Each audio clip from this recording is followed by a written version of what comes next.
Dito kami ngayon sa Landmark. January 1 ngayon. Nagsimba kami sa St. Andrew. Yung simbahan daw ng mga mayayaman yung sabi ni Erwin. Ayan o. Bibili kami ng panggulay. Kamatis. Ito yung nagustuhan ko dito oh. Tinan mo. Meron palang ganito dito. Ayan o. Pang chop suey. Ay, bibili ako ng ano ni Hailey. Ito, para kay Hailey. Paborito na Hailey ito eh.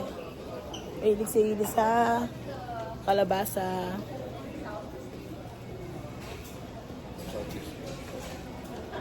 Ay, ganda na lagayan nila. Tinan mo, yung mga love ngayon ko lang napansin. Oo. Ano yun? Nakita mo yung labi?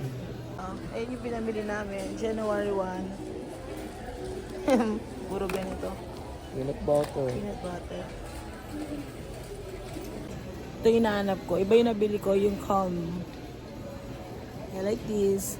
Efficacent. Paborito ko to. Bibili ko ng yung asawa ko. Ano ba? Vitamins. Consays. Sabi mo? Consays. Ayaw. Bili namin si Erwin ng pang sa lalamunan. Hindi, magusto na ni. Ito lang. Ganda yung parang yung tolak. Wala yung tolak angin, yung talagang parang syrup. Wala.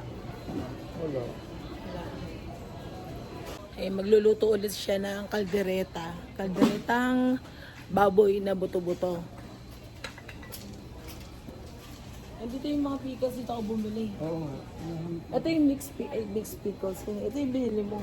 Sweet pickles. Kaya para manamis-namis lang. Oo. May baka na. Baba. Payment time. Kakain kami dito sa Poppings. Order lang ako ng isang maliit. Large. Ube queso. Puto. Ice cream na ube.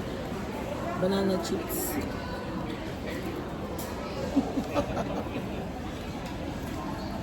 Ano mga sabi mo? Masarap. Ah. Sabi mo? Pag ganyan lang gustong kainin niya, nainis siya. At saka may nga pala, hindi siya nagbago, bagong taon na.